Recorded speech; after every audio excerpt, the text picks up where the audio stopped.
स्वादयन्निह सर्वेषाम् त्रय्यन्तार्थम् सुदुर्ग्रहम् स्तोत्रयामास योगीन्द्रः तम् वन्दे यामुनाह्वयम् नमो नमो यामुनाय यामुनाय नमो नमः नमो नमो यामुनाय यामुनाय नमो नमः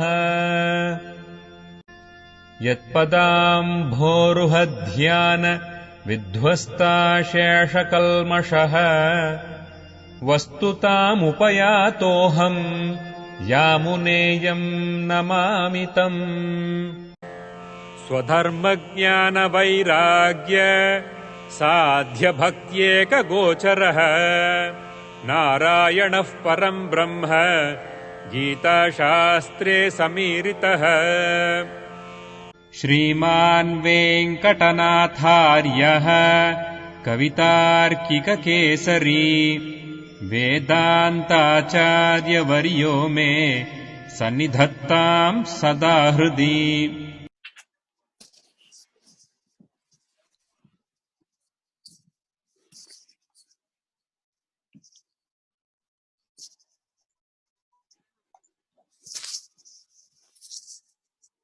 So, Asaktya Lokarakshayi, that will be Lord Almighty's interest in taking up the protection of the world, of all the creations, with an attachment, with love. Asaktya, or sometimes without attachment. So, Guneshu Aropya Katratam, it is our superimposition of the doership by the, considering it as one of the characteristics, auspicious qualities of the Lord. And then the deposit, or rather what we call Sharanagati, otherwise called the Prapatti or called Bharanyasa, transferring the burden on the omniscient and omnipotent Lord. That has been described in the last quarter, Tritiya in the third chapter. And Karma Karyata. So let us see the meaning of the word Karma Karyata. So the word Karma Karyata, as earlier discussed, though there are 3 or 4 yogas, disciplines, namely Karma, Jnana, Bhakti and Prapatti, Karma is the first of all these 4. So we cannot give up Karma as we like. The Karma discipline, what we call the action, must be performed. There are 2 aspects of the karma. What we believe, what we are supposed to believe is he does everything. Therefore, karma, the responsibility of the karma belongs to him. And also, we must be interested in doing as an instrument in the hands of God, and therefore, karma yoga is the part and parcel of both the individual soul and the supreme soul. And then karyata, the very performance. Karma is action. Karyata is the performance of the action. The exact process or procedure of action also depends on God. We are never independent. The individual soul is never independent. Always depends upon the soul. Now we are going through the aphorism of Vedavyasa, otherwise called Badarayana, otherwise called Krishna Dvaipayana, and otherwise called generally Sutrakaraha. Now all the philosophies, all kinds of philosophies, like Advaita, Vishishtadvaita and Dvaita, and many more, refer to the name Vedavyasa or Badarayana or Krishnadvaipayana as Sutrakaraha, one who did aphorisms, one who created aphorisms. Again, the question will come into our mind: Is he the Vedavyasa who formed the aphorism? Yes, we can say yes, and we cannot say no. Why? Because Vyasaya Vishnu Rupaya, Vyasa Rupaya Vishnave, and therefore Vyasa is none other than the Almighty Lord Shivan Narayana, Lord Vishnu, and therefore there is no question whether Vyasa did it as an individual soul or the Supreme Soul. He is the incarnation of the Supreme Soul. Therefore, there is no doubt here to ask a question whether Sutrakara, he has got karma karyata. So Sutrakara, Sutram is aphorism. Do you want me to read the Brahma Sutra? Okay, it is there. It is there, black and white in English also. You have given it in Karta Shastra Arthavatvat. Karta Shastra Arthavatvat. So this is the Brahma Sutra in the second chapter. We call it Adhyaya. And again, the subdivision 3 and the 33rd aphorism. It is also given in the English version.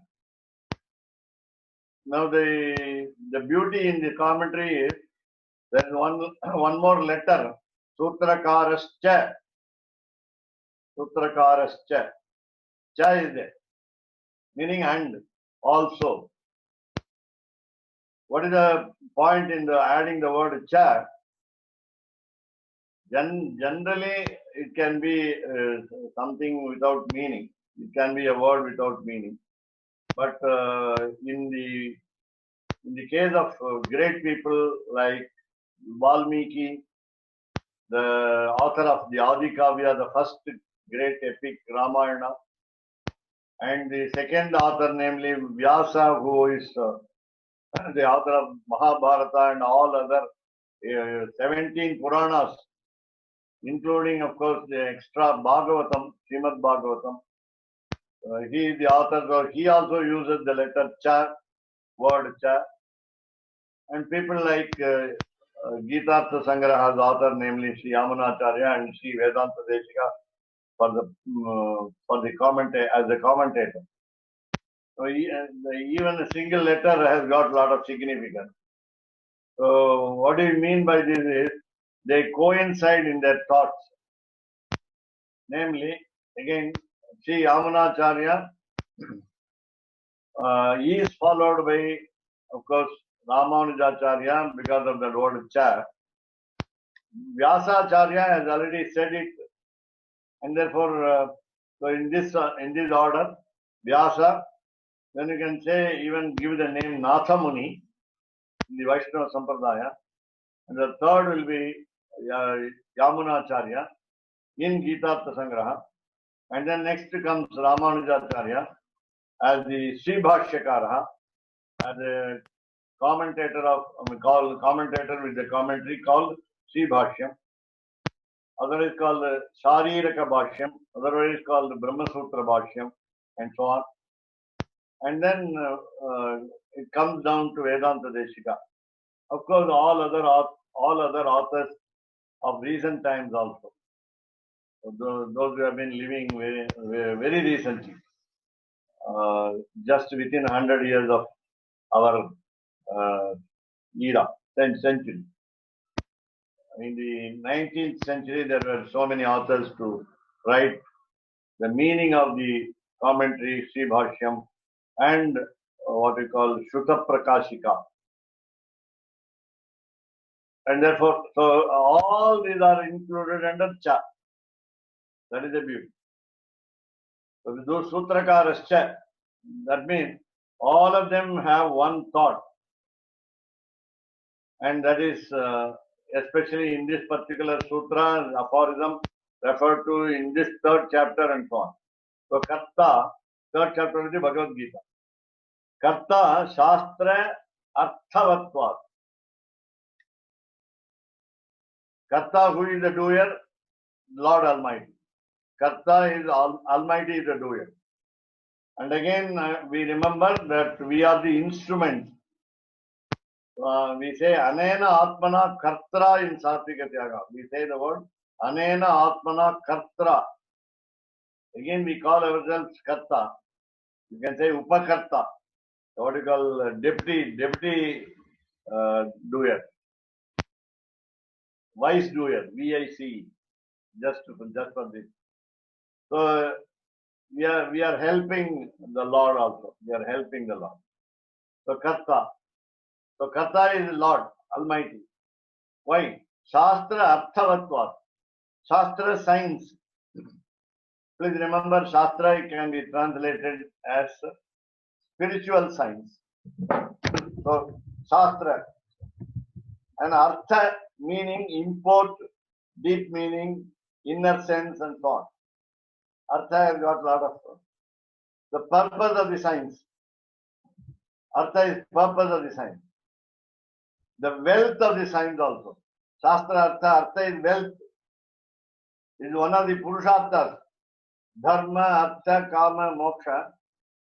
The word Artha is in what we call spiritual sense, namely, we have to use the money here, the wealth of knowledge.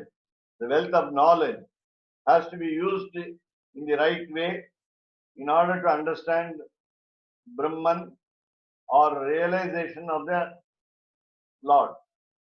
That is the meaning of the word Shastra Artha. Then Artha Vat. Vat here, there are two types of meanings for the word Vat when you add to your word as a suffix. So Vat can mean Eva in Sanskrit, IVA, meaning like, Like, similar to. That is one meaning. The meaning is Vat means full of. So it is equivalent of the word, the suffix called Mat also, M-A-T. Mat also is equivalent to Mat. Mat meaning full of. Now the Karta, the Lord Almighty, is the essence, we can say, essence. What we call the summum bonum, we say. The summum bonum of the science, namely scriptural science, and then with all its imports, Artha. So Karta, he is called Karta because he is called the doer. The Almighty is called the doer because he is the very embodiment or personification of the meaning or the import or the wealth of knowledge contained in scriptures. Of course, the scriptures are his outcome. The scriptures came out of the breath of the exhaled air of the Lord. Yasya Nishvasitu Vedaha. Now you understand it is in the second chapter, Adhyaya is called. And then coming to this next word in the commentary, iti atmanaha kartrutvam upapadya. Now initially, we always are led to think, we always have the attitude to think that we are doing everything. So the kartrutvam, first we superimpose on us. That is what we call superimposition. Though we are not the doer, we forcefully bring it to our fold and say we are the doer. Therefore, Atmanaha here it means Jivatmanaha. Iti Atmanaha Kartrutvam Upapadya. Now, when Lord Krishna is talking to Arjuna, he is practically advising how Arjuna thinks and how he should think in future. There are two processes. Already Arjuna has some thoughts, some disturbing thoughts which we saw in the first chapter. We have to read the first chapter to understand. He was restless. He had some other wrong opinion. So that is all what we call we say which comes down to kartrutva. So Arjuna thinks or Arjuna thought that he is fighting with his enemies and he is going to win and he is going to get the kingdom back. He will have the share. His brothers will be kings also. In that way, his selfish motive is already has been seen already in the first chapter. From the second chapter onward, when Lord Krishna advises Arjuna, of course, we told you, we often feel that we are being advised. Then we say we are doing the action. Physically, we see that we are doing the action. So it is Atmanaha Kartrutvam Upapadya meaning explaining. Upapadya is elaborating. Anantaram, later on, Anantaram is afterwards. Later on, Tasya means Atmanaha. That is Jivatma, the soul. Tasya means his, H-I-S. Then his Paramatma Adhinatvam. Then we understand very slowly, later on, that we are dependents. We have no right to boss over the Supreme Soul. So Paramatma is a Paramatma Adhinatvam. Paramatmanaha Adhinatvam. Adhinatvam, dependence, subservience, and that is from the Paramatma. So subservience to Paramatma, the Supreme Soul. Lord Sriman Narayana. Again, please remember, though Brahma Sutram, all the aphorisms of Veda Vyasa do not contain the name Narayana anywhere. The word Narayana doesn't occur anywhere in the Brahma Sutra. But we can understand very easily because of the guidance of the preceptors, the former and the later preceptors, that it is only Sriman Narayana and nobody else. Therefore, Paramatma is Sriman Narayana and Adhinatvam is dependence on Sriman Narayana. So, Tasya Atmanaha, of the individual soul. So, Jivatmanaha, Paramatma Adhinatvam. Then again, the word cha and here it is referred to addition of a formula, addition of a sutram, addition of an aphorism, along with the next one which we see now. Paratutu tat shrutehe. Paratutu tat shrutehe. Previously, we saw the aphorism, Karta Shastra Arthavatvad. Now, along with this, we have to read again the second chapter, the third subdivision, and 40. Of course, 7 sutras in between. Though 6 or 7 sutras are in between. But we have to connect this link, this sutra, Parat Tachutehe, with the Karta Shastrarthavatvat, and then understand the third chapter of the Bhagavad Gita. So now we will take up the Parat Tachutehe in the next paragraph. So iti aha, thus he said. Who said? Sutrakaraha aha. Aha means said. A-A-H-A. Iti thus. we have within inverted commas, we can say that Karta Shastra Arthavatvat and Parat Tatshute. The Sutrakaraha, the commentator, the creator of aphorism,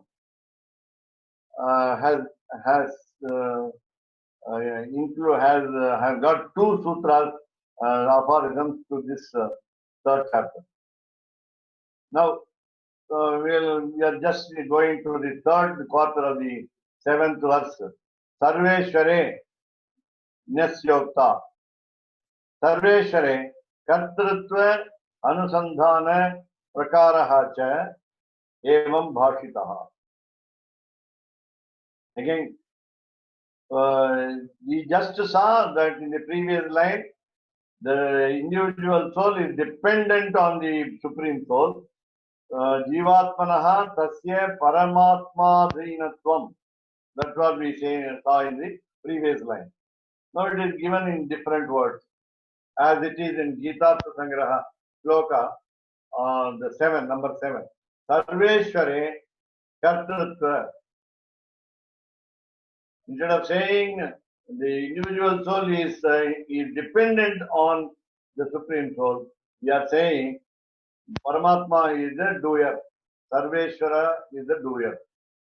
So Kartrutvam, the quality of action, the quality of performance, or the very performance of action is entrusted in, or is the responsibility in the Supreme Soul, in the omnipotent Sarveshware. That's what we saw earlier. So Sarveshware Kartrutvam. Then Kartrutvam, that Kartrutvam, what should we do about it? Though now we understand slowly that he is the doer and we are only the instrument, then we must meditate upon that. Anusandhanam. Anusandhanam is doting upon, thinking upon the Kartrutvam of the Lord, the doership of the Lord. That we must have continuity in thought. That's called the Anusandhan. Continuity in belief, in the faith that he does it. He does everything. So Anusandhan. Then how do we continue to think that? How do we continue to think? The first aspect, we are completely dependent on the Supreme Soul. And second, he is the doer. So how do we meditate upon that? How do we think about it? That is evam cha and evam in this way. Bhashitaha. Bhashitaha spoken. Bhashitaha is spoken. So prakaraha, the procedure. Prakaraha, the method, the strategy, the plan. So how to understand, how to meditate upon the Kartrutvam of the Supreme Soul. How to meditate upon the doership of the Supreme Soul. How do we believe? How do we repose faith on this aspect? Now, idanim. Idanim means now. Again, you see that there's a letter word cha. Cha means I'm.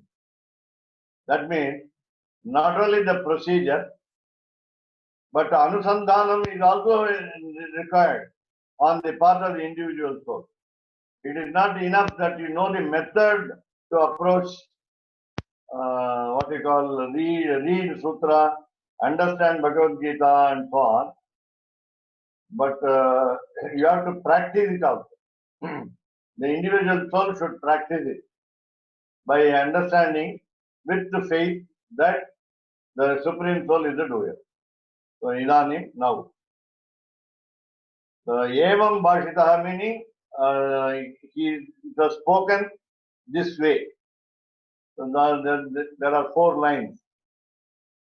So this is from Gita Bhashya. From the word idanim, between inverted commas, it is Gita Bhashyam, 3rd chapter, 30th sloka commentary. So idanim now. Idanim now meaning after having understood the supremacy of the Lord Tirunarayana and the dependence of the individual soul. That's what we call the time. Idanim time. Time in which there is a realization, there is a knowledge acquired, Jnana Yoga discipline has been practiced after Karma Yoga, then we understand now. Then Atmanam Parama Purusha Sharirataya. Now the third aspect is, first we are dependent on the Supreme Soul. Second aspect is, he is the doer. The third aspect is, how is he?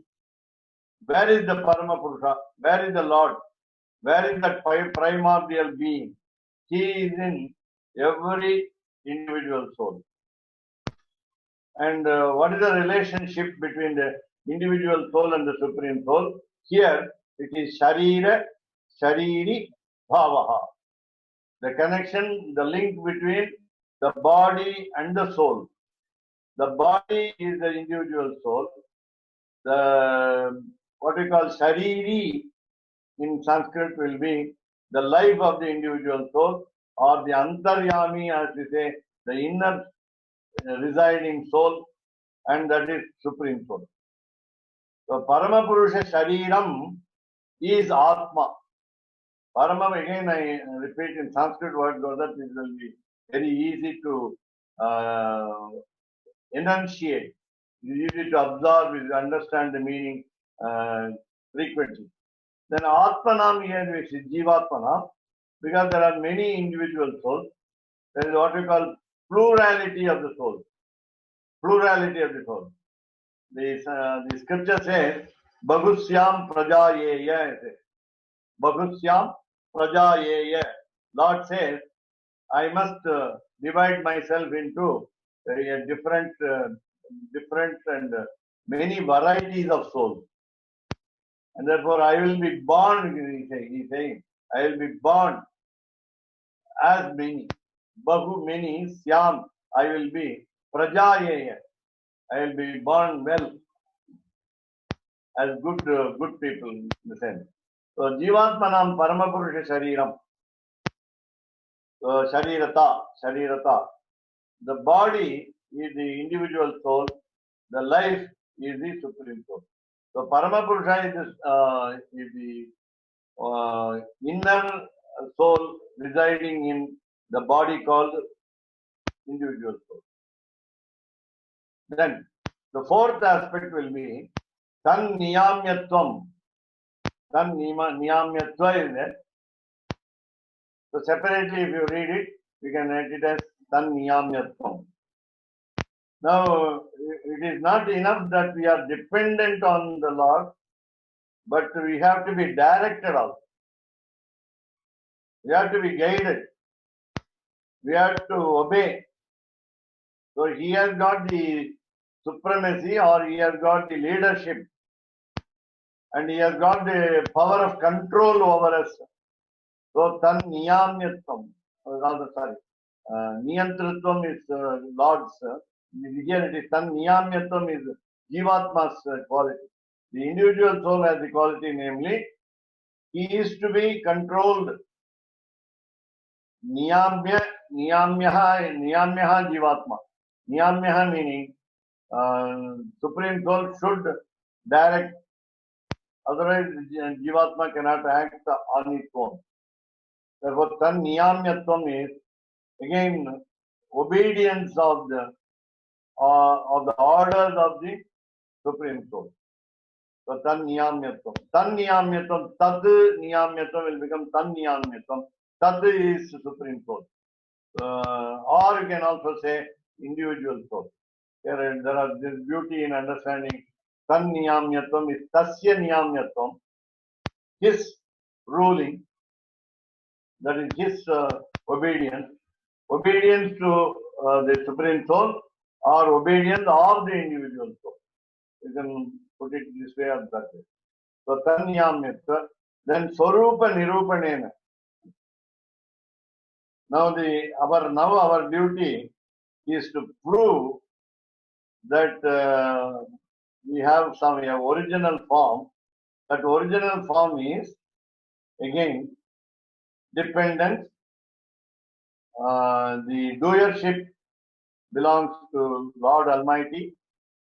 the method of or the knowledge discipline which we acquire as individual soul should be also of the same as the scriptural injunctions. So all this constitute what we call Swarupa. Again, the Swarupa can also mean in two ways. It can be the Swarupa, the original form of the Supreme Soul, and also the individual soul. The Swarupa of the individual soul is dependence. So no action is being performed without direction, and he is directed. He has to have the same continuity in thought that Lord Almighty is the most powerful controller, and so on. And again, that is the Swarupa of the individual soul. The Swarupa of the Supreme Soul is, he is the controller, he is omniscient, omnipotent, and he is the doer, he is independent. So he has got the other qualities are there as I gave you a big list. Shriyapatitvam, the husbandhood of Goddess Mahalakshmi. Then Anantatvam, he has got unlimitedness, and that is no limit, no border. Then Anandatvam, he is always blissful. Paramanandatvam, he has got the high bliss. He is the bliss. Paramanandam. Then he has got Amalatvam, all pure, all purity. He is all purity. He is purity incarnate. And then Apahata Papatvam, he has no sin attached. No defect gets attached to him. No blemish gets close to him. That is what we call Swarupa. Then that Swarupa should be proved, Nirupanena, by the proof. Nirupanam is proof. The individual soul has to take it as a responsibility to prove Almighty's Swarupa. And therefore, what will he do? Bhagavati Purushottame Sarvatma Bhute Gunakritancha Kartrutvam Aropya Karma Kartavyata Uchate. We are very intelligent as individual souls. Now we show the responsibility. SHOVE. We show the responsibility to the Lord. And of course, we cannot remain quiet, idle, inactive, but we always superimpose our rather bad actions on the Almighty. That is not to be done. And we have to prove to ourselves, that is, make ourselves faithful, sincere in understanding or realization of the Supreme Soul through karma, jnana, bhakti, and prapatti yogas. Now, to complete faith, or to repose complete faith on him, Bhagavati Purushottame. Again, the same words are repeated. Sarveshware is given another word, Purushottame. Sarveshware Purushottame. Bhagavati again, Paramatma Bhagavati. Paramatma there in the second line, Bhagavati in the fifth line. So Paramatma and Bhagavan, and then Parama Purusha Purushottamaha, Parama Purusha Purushottamaha, even the word Tat, in many places Tat, then Sarveshware, all these refer to the Almighty. Then again, as we said earlier, Parama Purusha Sharirataya, Parama Purusha Sharirataya, because the individual souls form the body of the Supreme Soul, and the Supreme Soul is the inner life of the individual soul, and therefore he is again called Sarvatma Bhutaha. Sarvatma Bhutaha. Sarvatma Bhute. Now again, all the words are in Saptami Vibhakti. Sarveshware, Bhagavati, Purushottame, Sarvatma Bhute. These four words are in Saptami Vibhakti. What we call the locative case, and that's called Tamil Ezham Vettumai, and that is what we call, we translate it with the word, English word, when, W-H-E-N. So when the Lord is powerful, when the Lord has the doership, when the Lord is independent, when the Lord is the Atma, inner soul of all the individual souls, when he is a controller, when he has got a original form unaffected by anything else, when he has to be proved, and when he is the soul, S-O-L-E, soul S-O-U-L of the entire creation. The word you can say now, add it with, instead of individual soul, we can put it as creation. Meaning, also in the insentient objects, Achetanam, not only in the Chetanam like us, namely the individual soul, he is Antaryami, the inner soul, in the insentient objects also, inert objects also, idle objects also. That meaning all the creation, the entire creation, without any exception, is the body or the what we call the covering frame of the Supreme Soul. So Sarvatma Bhute. Now already we saw in the Gitartha Sangraha sloka, Guneshu Aropya Kartrutam. Guneshu Aropya Kartrutvam. Kartrutvam or Kartrutam. So Kartrutam, again the doership is included in the list of the endless number of auspicious characteristics of the Lord. And therefore, Gunakritam cha Kartrutvam. Now we have now considered the Kartrutvam, the doership, as one of the qualities that they are contained, that are contained in the Lord.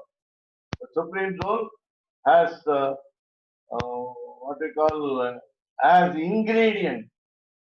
The Supreme Soul has got its got as the ingredient, namely Kartrutvam as a guna, as a what we call Tamil Pandu, Tamil Pandu. We call in guna in quality or characteristic.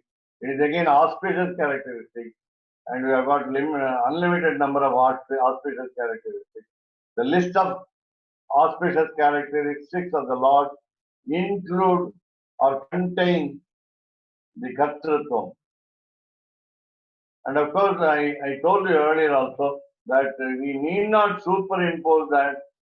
It's not a question of forcefully bringing Kartrutvam as the quality of the Lord, but it is very natural. It's very natural. But in order to understand how Lord Sri Krishna advises Arjuna strongly that he must do his duty properly, and in order to give a stress upon that, we say Aropya. Aropya is putting one over the other. Here, though Arjuna has been advised to perform his duty immediately, he must understand that he is not doing his duty. Lord is doing his duty, and Lord is the only doer, and he is only dependent on, and he has been directed. He is subservient. He is a slave. He is a servant. He has to carry out the orders of the Almighty, and so on. So that is why we are open. That is what we call karma kartavyata uchate. Karma kartavyata uchate. I told you, karma is the discipline of action. Kartavyata is the responsibility of doing it, of performing the action. Kartavyam is duty. Kartavyam means duty. Kartavyata is the aspect of the quality of the duty. that is depending upon the Almighty. Karma Karyata. There is a discipline called Karma Yoga. Who is performing the action? The Lord. Therefore, we include as is one of his qualities meaning, he has got the innate capacity to perform all the actions of all the individual souls of all the creators and of all the creators. Even in the case of insentient objects, he is the doer of anything. So he is all in all. That's all. Very simple. All in all. Whereas normally the characteristics are abstract in nature. They are not tangible. They are not concrete objects. They are only abstract concepts. But here, Kartrutvam is also one of the gunas of what we call Kalyana Guna, Ananta Kalyana Guna of the Almighty, and therefore the performance of the action is a natural tendency of the Supreme Soul. So that is explained in the third chapter, according to Gitartha Sangraha of Yamunacharya, in coincidence with all other acharyas, starting from the earlier and to the down to the present day acharya. Mama, I have a question. Huh? I have a question. Purila. You said in Brahma Shastra, there's no name of Narayana is mentioned. Ama. Brahma Sutra, sir. In Brahma Sutra, no name. I mean, Narayana name is not mentioned. I need to know why, and what is the reason? The reason is obvious that all the Vaishnavas, all the devotees of Lord Vishnu should study all the texts before coming to Brahma Sutra. As Keshavdas Swami studied Yatindra Mata Deepika. Yatindra Mata Deepika is the beginner's book. It's the LKG of Sri Vaishnava philosophy. And once a study is made, then we'll slowly and come to a conclusion that Lord Shivan Narayana is the Almighty and nobody else. And therefore, then we can study Brahma Sutra. I see. Okay. So to repeat, in order to read about Brahma Sutra, we should know about other scriptures and everything. Yeah, you have to go through Shankaracharya's Bhashyam of when we study Bhagavad Gita, you must study Bhagavad Gita Bhashyam of Shankaracharya, then only come to Ramanuja Bhashyam. And also with regard to Brahma Sutra Bhashyam, also we have to study Shankaracharya's Bhashya of the Brahma Sutras first. Finally, we will understand the argument, what we call in Sanskrit, Purva Paksha. Purva Paksha is what we call proposition. And then the final conclusion is called Siddhanta.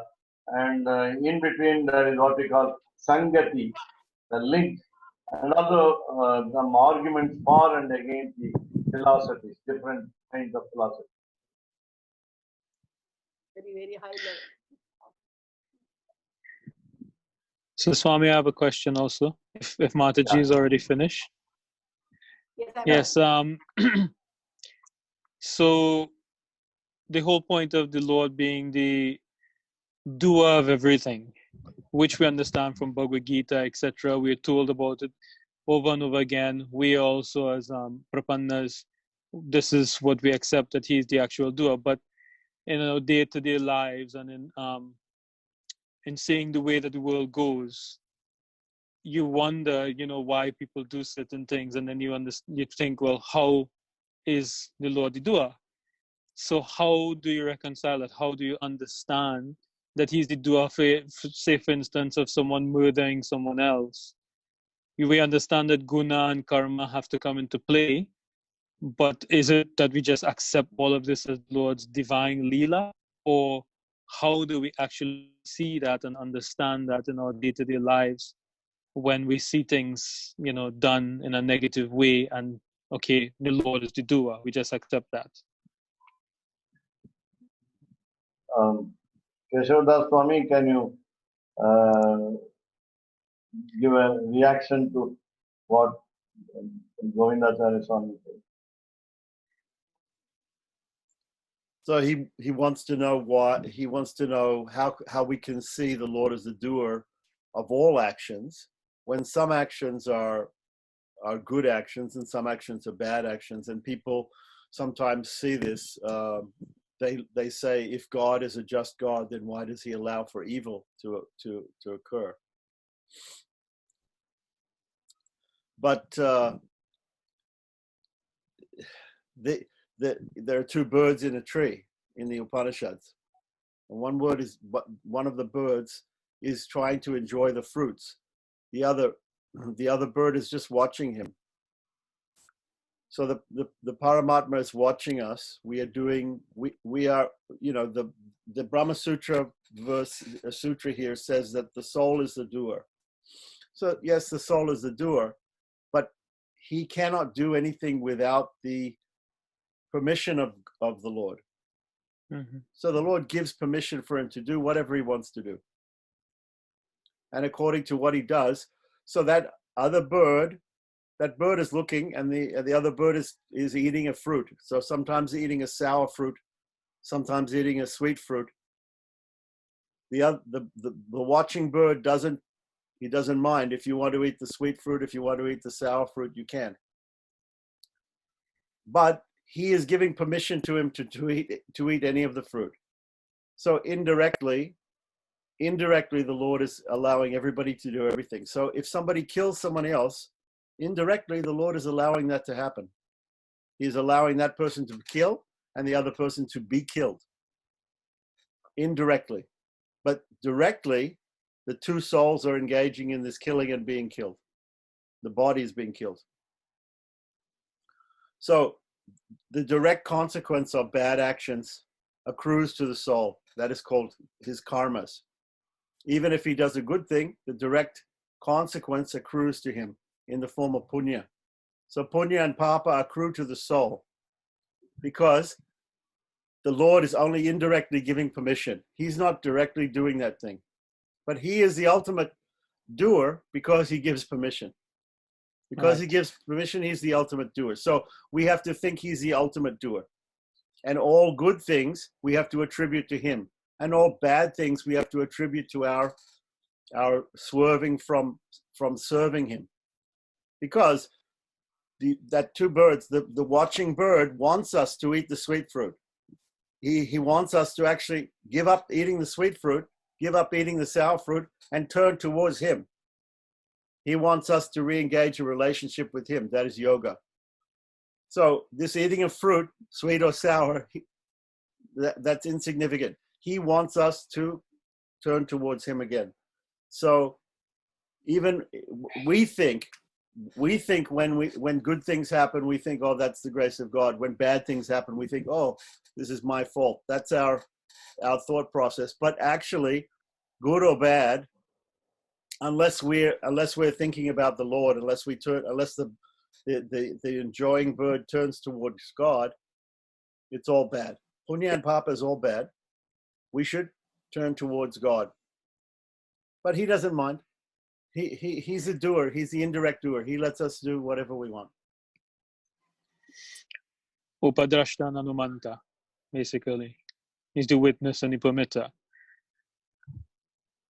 Later on in the Gita, Krishna is going to say there are five aspects to any action. Lord is one of those aspects. He has to give permission. He has to allow it to happen. So ultimately, Keshavdas Swami. Yeah, please come. Go on. Govindacharya, please go on. oh, sorry.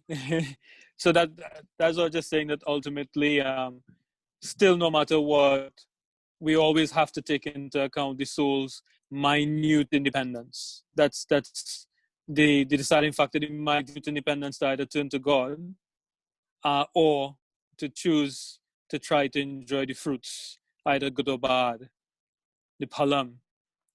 So that's what I just want to, I've known this before from Gita, but I'm trying to look at it because the main thing that when you become a Sri Vaishnava, what is told constantly is that, only the Lord is the doer, the Lord is the doer. So I'm trying to understand that. So the way Keshavada Swami just explained it, it's basically the same way we have understood it before, that ultimately he is the doer, but still the jiva, he desires something according to guna and karma to act in a certain way.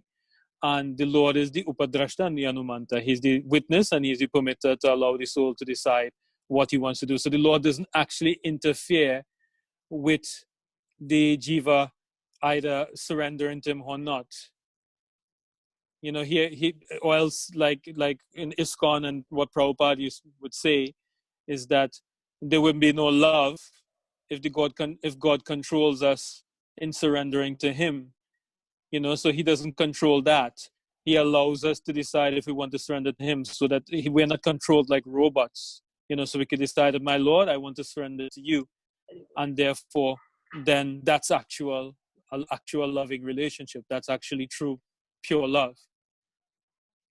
I like Oh. the last sentence. Very nice. You tell us. I like Govindacharya's last sentence, that if you control somebody too much, that's it. But if you give them the freedom, they can make a discrimination with what is right, what is wrong.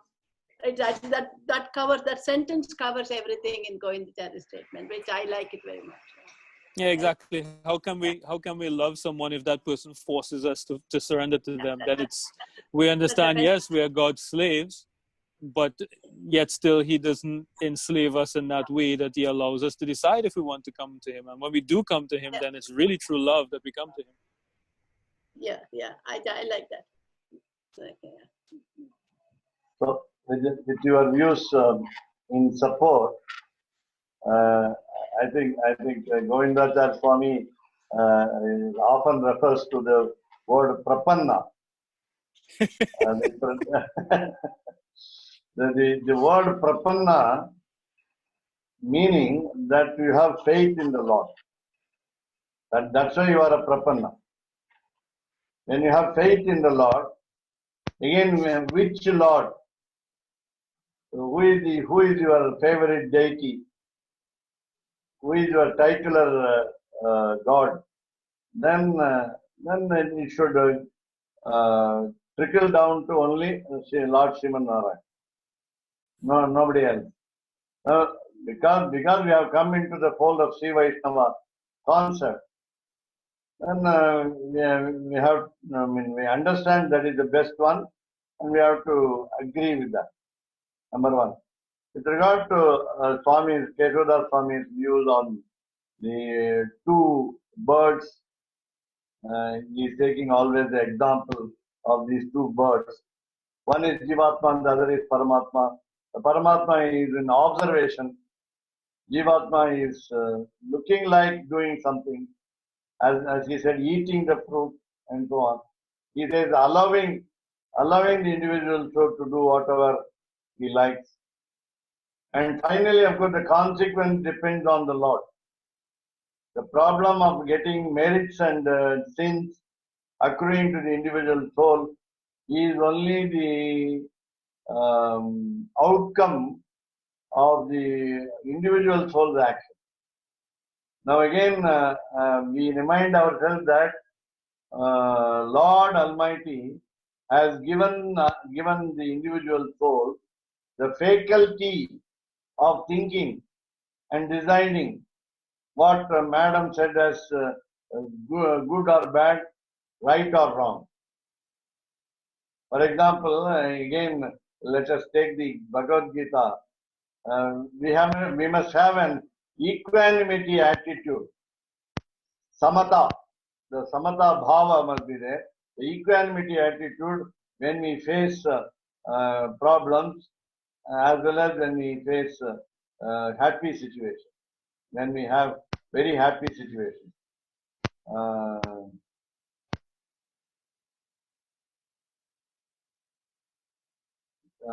Labha labho jaya jayo.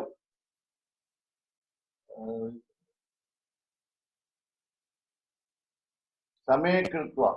I think the first word I missed. Same kritva labha labho jaya jayo. Tato yuddhaya yujyasya naivam papam avapsyasi. Lord Krishna says in the second chapter. Sukha dukkhe same kritva. The first word is Sukha dukkhe same kritva labha labho jaya jayo. Tato yuddhaya yujyasya naivam papam avapsyasi. There it is the how do we avoid as individual soul the sin?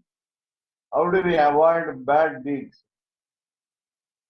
Then he says whether it is pleasure or pain, victory or defeat, the profit or the loss, we have to treat them alike. That is very difficult. Very, very difficult in the case of the individual soul who is deeply drowned in the quagmire of the human life. And therefore, now we are given the power of thinking to decide to do good or bad deeds. Then don't say, as Gitartha Swami indicated it, don't blame on the God that he is giving us the intellect to do bad deeds.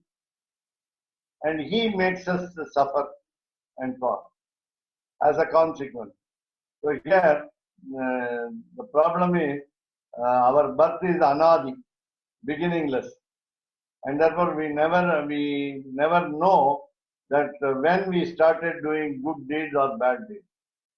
And how much merit or sin has been there for eras together or births together. And in this case, the stress on the third chapter is on understanding the God as the doer of, as again Keshavdas Swami put it, good deeds. So he never does bad deeds. Now, but our question is, why does he allow us to do bad deeds? Why does he not stop us from doing bad deeds? That will be, of course, a question to him. And we are in our own making. We are responsible for our own making. That is the problem with us now.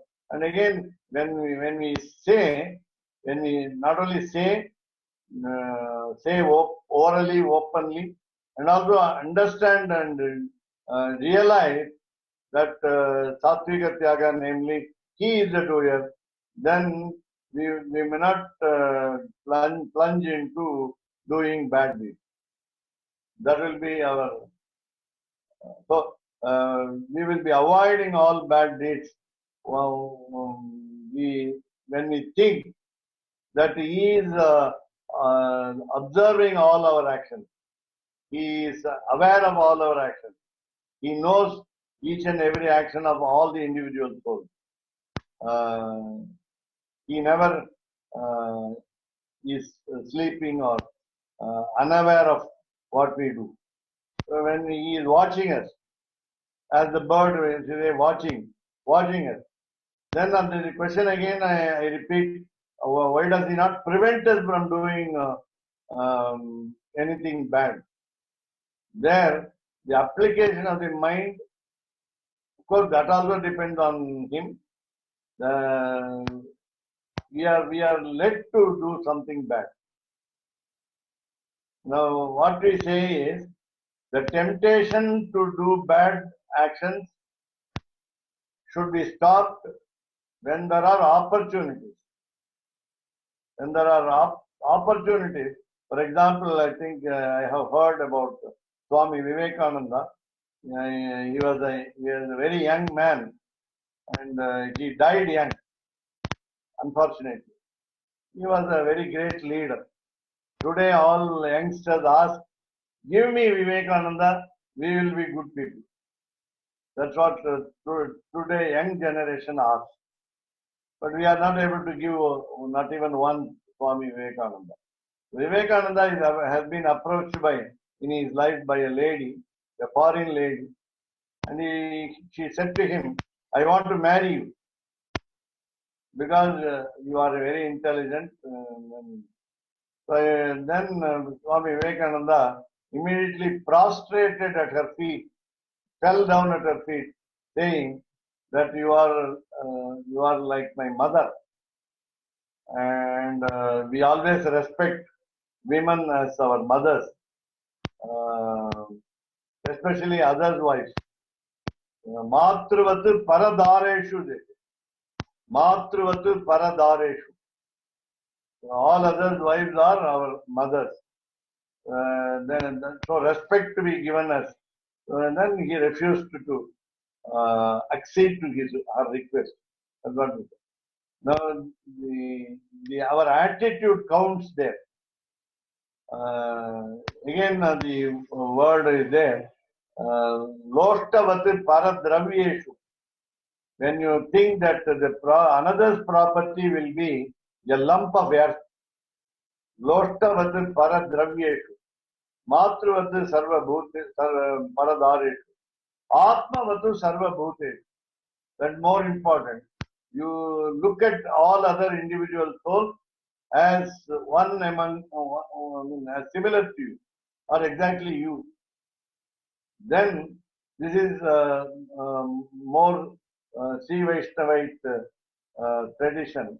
Namely, when we see one-to-one eye with each other, then our what we call our disposition toward the world of creation and to the Almighty will be quite good and normal, and that will be the.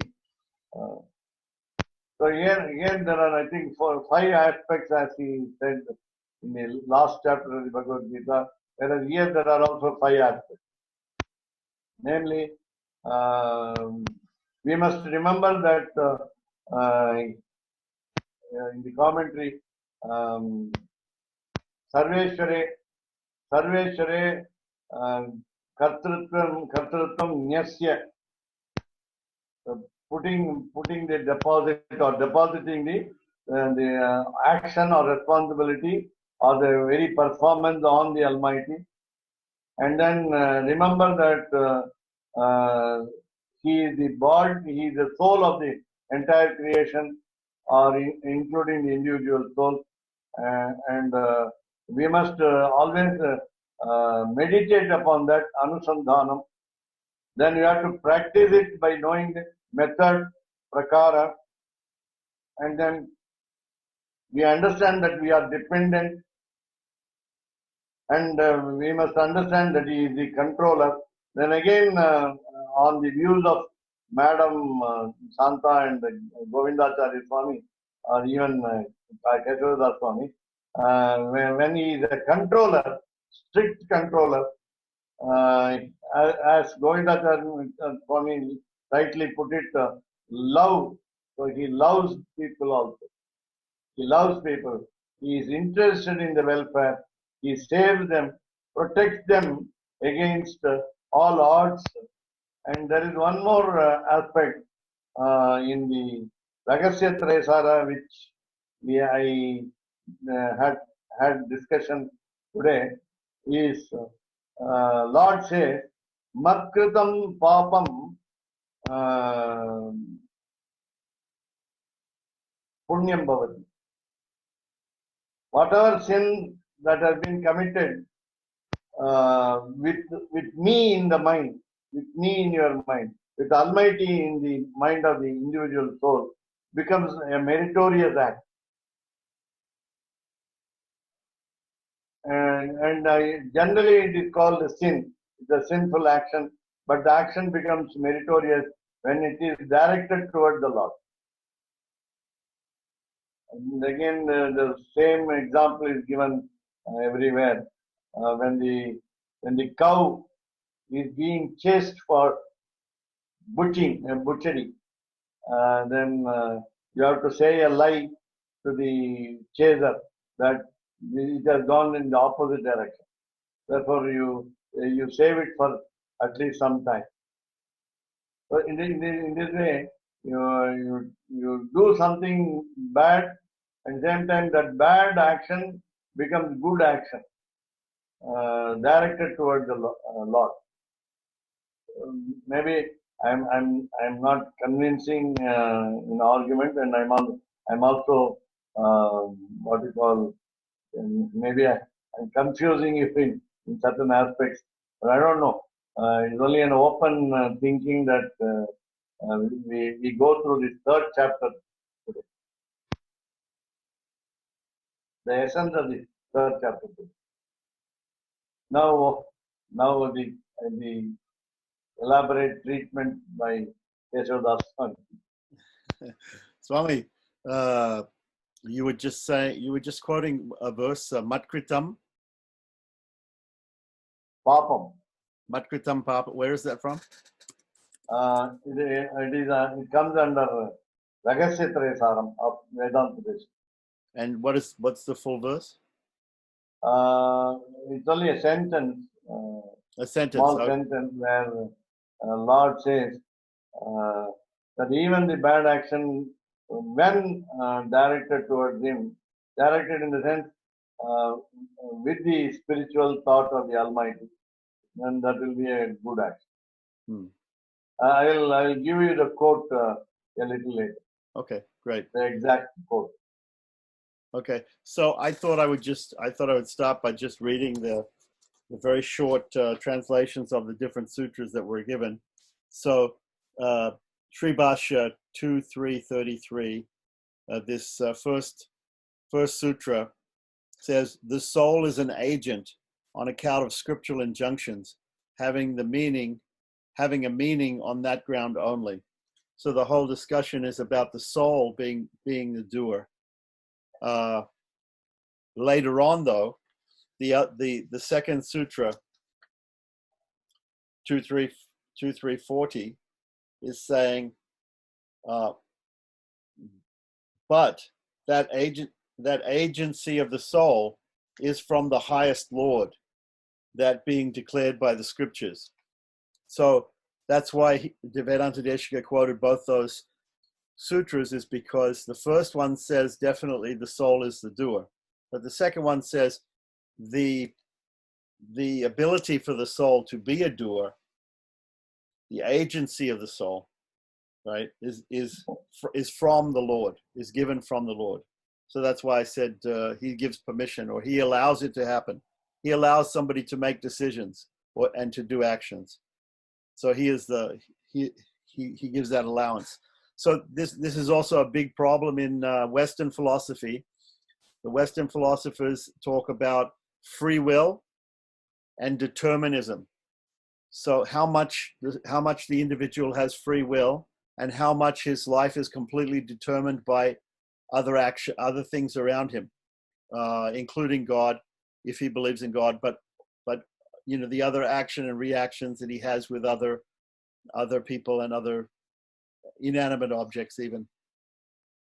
So there's free will and determinism, and people are honest. It's on a scale. If some people say we have total free will, and other people say everything is totally fixed from the moment of your birth. We look at your palm, we look at your rasi, the astrologers look and say everything is predetermined. So somehow I think Sri Vaishnavism, or Vedanta in general, comes in between, somewhere in between, that there is a certain amount of things which are determined, and there are a certain amount of things which are free will. That free will seems very small, because once we do something, once the Lord gives us permission to do something and we do it, there are many, many reactions from that doer, from doing that action. And that entangles us in this world, that entangles us in punya and papa. If we do a punya, then we have to stay in this world to enjoy it. If we do a papa, we have to stay in this world to suffer. So we need to get away from both punya and papa, and the way to do that is to ultimately realize that the Lord is the indirect controller. He's the one who's actually the doer, and surrender all the punya and all the papa to him. Then we have nothing to do with it. Then he is free to save us. Otherwise, he's not free to save us. I mean, he's free to do anything he likes, but normally he will not save somebody who is bound up, who wants to be bound up, just like the bird in the tree. As long as the one bird is eating the fruits, the other bird doesn't interfere. The other bird knows which fruit is sweet and which fruit is sour, but he doesn't tell him. He just lets him choose the fruit. He just lets him choose whichever fruit. We don't know when we eat a fruit. If we go to the market and buy a fruit, we can smell it, we can look at it. It looks ripe, it smells ripe, but until we take a bite, we don't know if it is sweet or sour. So we are constantly taking a bite to see if things are sweet and sour. But what we should be thinking is, I don't want the fruit, actually, because the fruit keeps me in this world. So this, anyway, but it's there in Western philosophy, free will and determinism too. The sutra speaks about the Atma being the doer, but we always have to think about the Lord being the ultimate doer, because as soon as we think that we are the doer, then what we're doing is we're going after the fruit. So it's interesting that you say, okay, anusandhanam is mentioned here, that we constantly have to think like that. We constantly have to remind ourselves. Otherwise, we fall into the trap of thinking that we are the enjoyer, and we start enjoying. So this is my understanding is that this is why, especially Deshika Sampradaya, they're doing the Sattvika Tyaga before and after each action, to constantly remind themselves that they're not the real doer, and they don't really want the fruit. They want to avoid the fruit. And I'm wondering, and it's there in the Nitya Grantha by Ramanujacharya also, he mentions this specific, we're going to come in the commentary, the next part of the commentary is going to give the specific words that are used to remind us that we are not the doer and that the Lord is the only doer, the Sattvika Tyaga. So I'm just wondering why the 10 Acharyas, 3 Vaishnavas, they don't normally chant this, why they don't normally want to remember these things. Are they too busy, or what is the at most they're saying Narayanayati Samarpayami, this verse, but the actual Sattvika Tyaga before and after mantras, which are there in Nitya Grantha, are not being done by 10 Acharya Sampradaya. Why do you think that is? We have to find out. Yeah. Now I'm happy that Keshav Swami's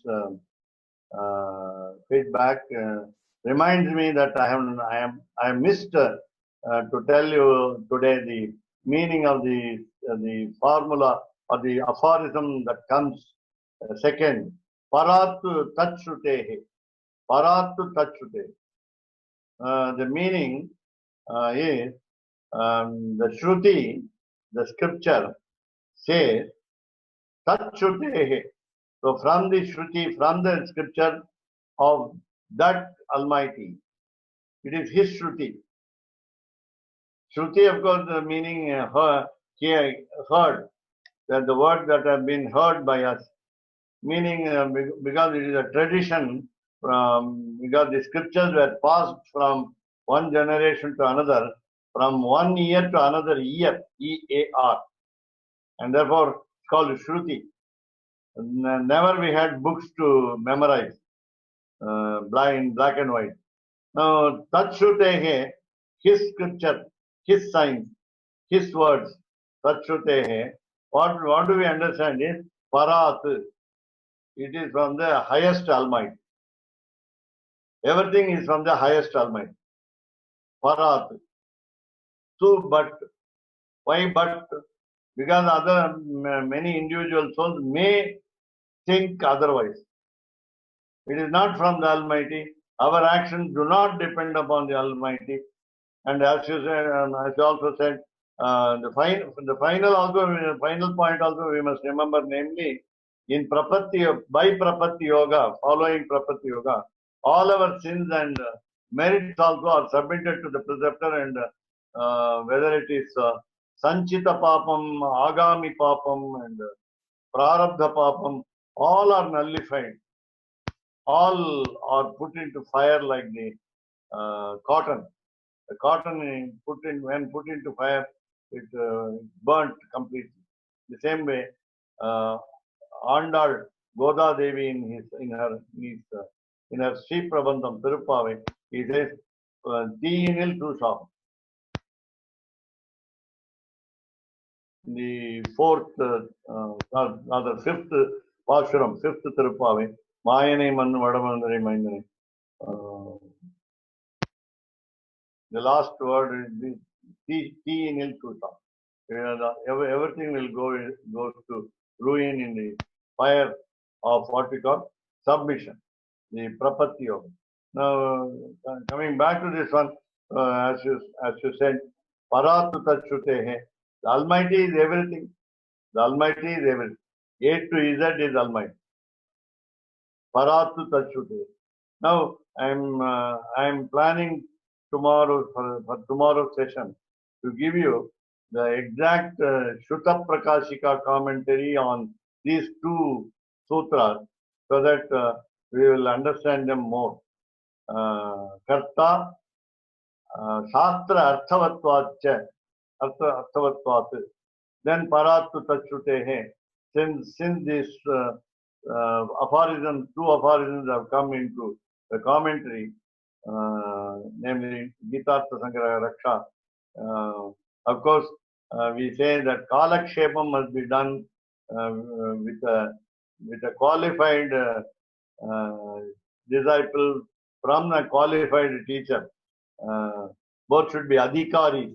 Both should have a right to teach and learn. We will take it up in a what we call lighter sense, and then go through the commentary of this Sri Bhashyam with regard to these two sutras tomorrow.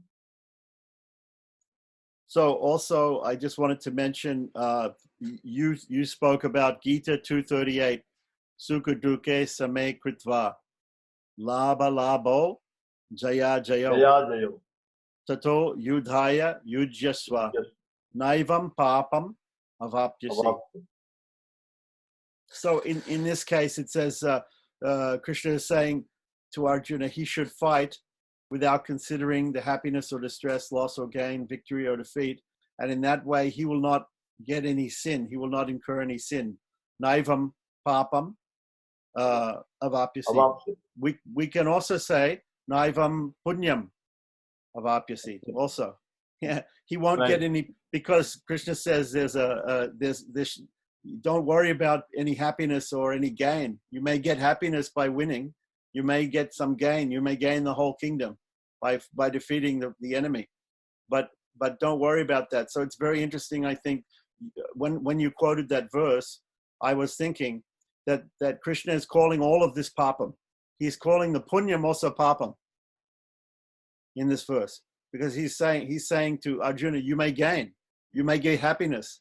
That is that you only get gain and happiness from punyam. So by fighting, you may get some punyam, but Krishna calls it also papam. That punyam is also papam.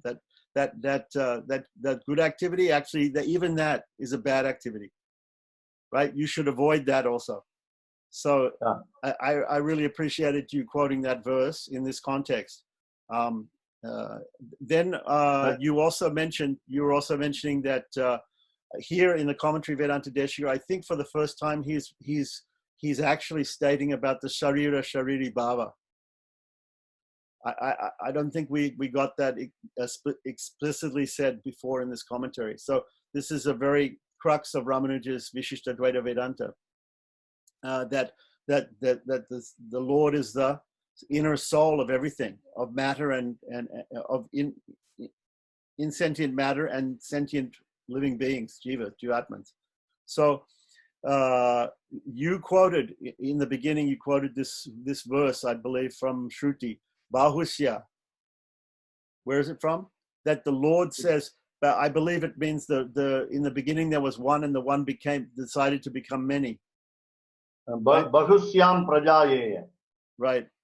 So sometimes people ask this question. This question comes up: what is the origin of the jivas?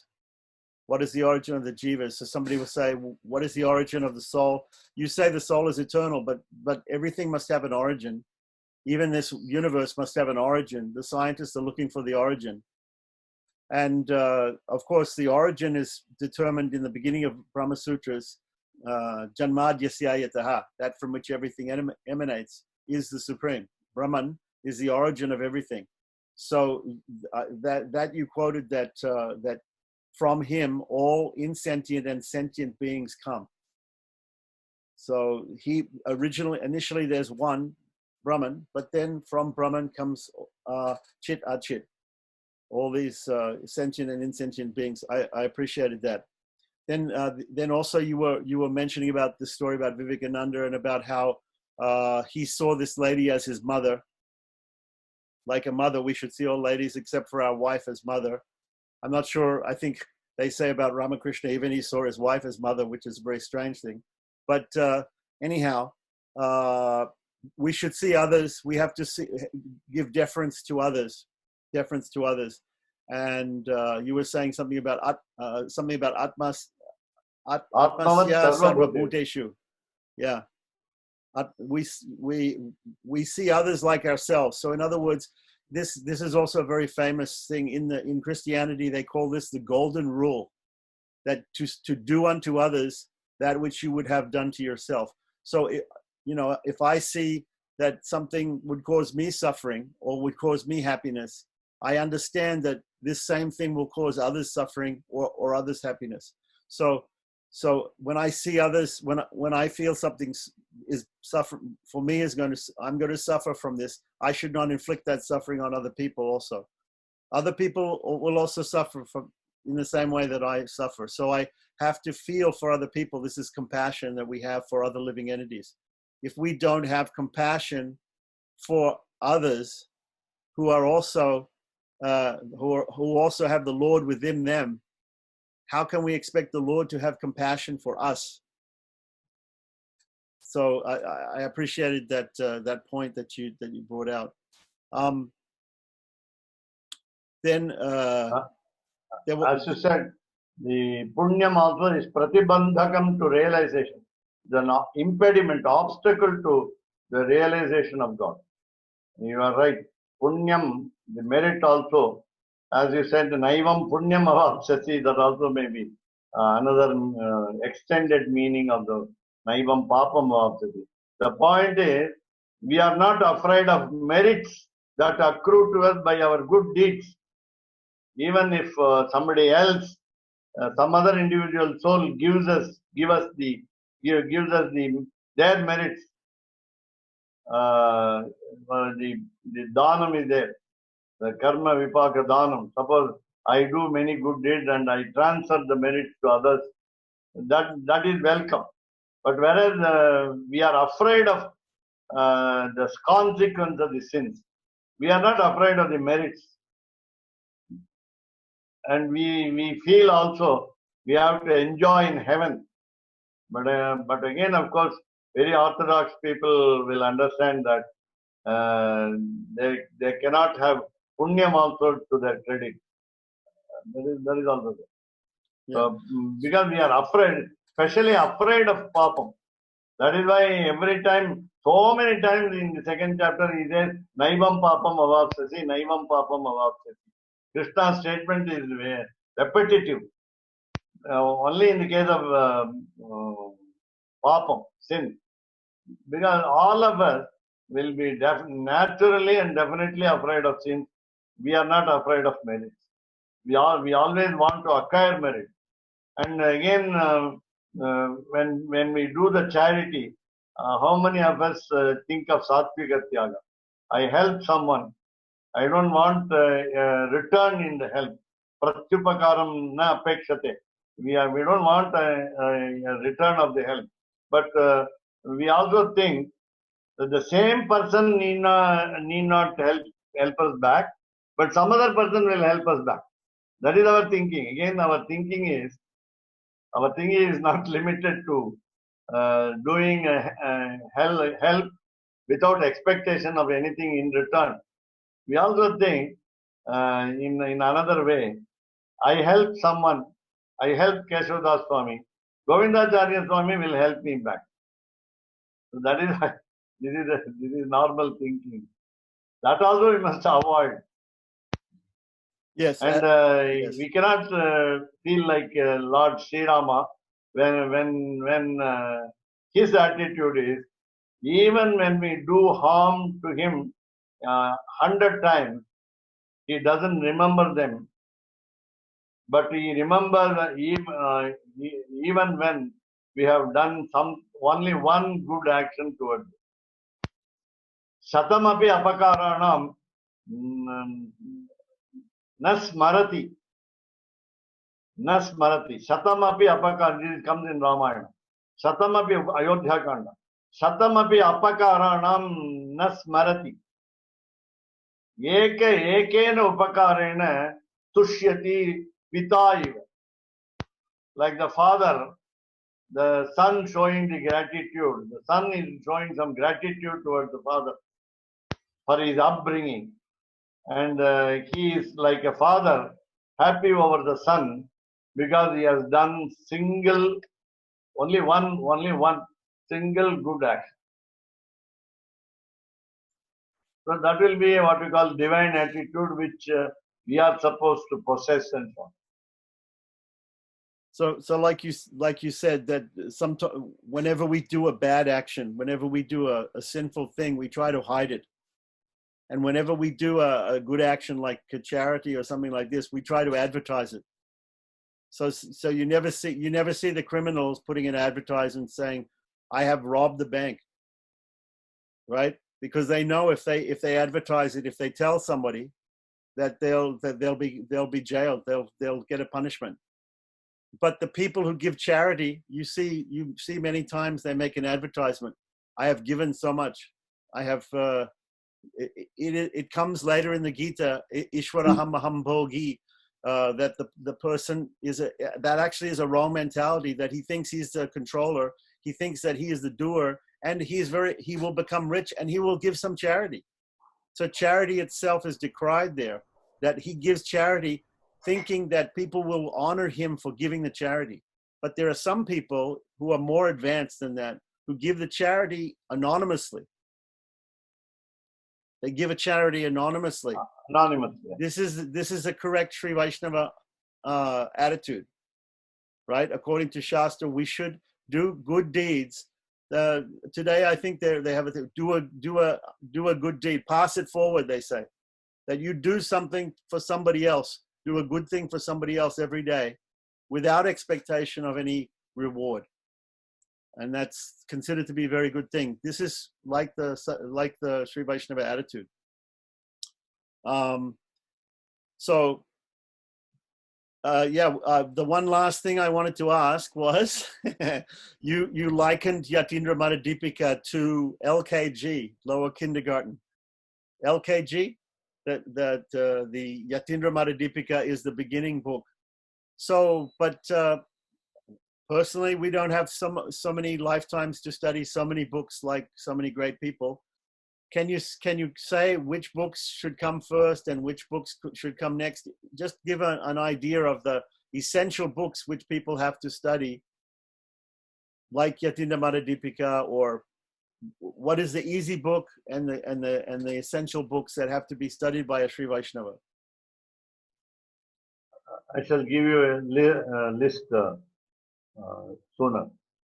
Right, in order, because it seems like we're studying, externally, Gitartha Sangraha might seem like a very simple text, but I'm appreciating more and more with the commentary of Vedanta Deshika that actually it's a very deep text, and we must have studied many other things before we begin to study the commentary of Vedanta Deshika on this text. Kavitarkika Simhaya कल्याणगुणशालिने श्रीमते वेङ्कटेशाय वेदान्तगुरवे नमः।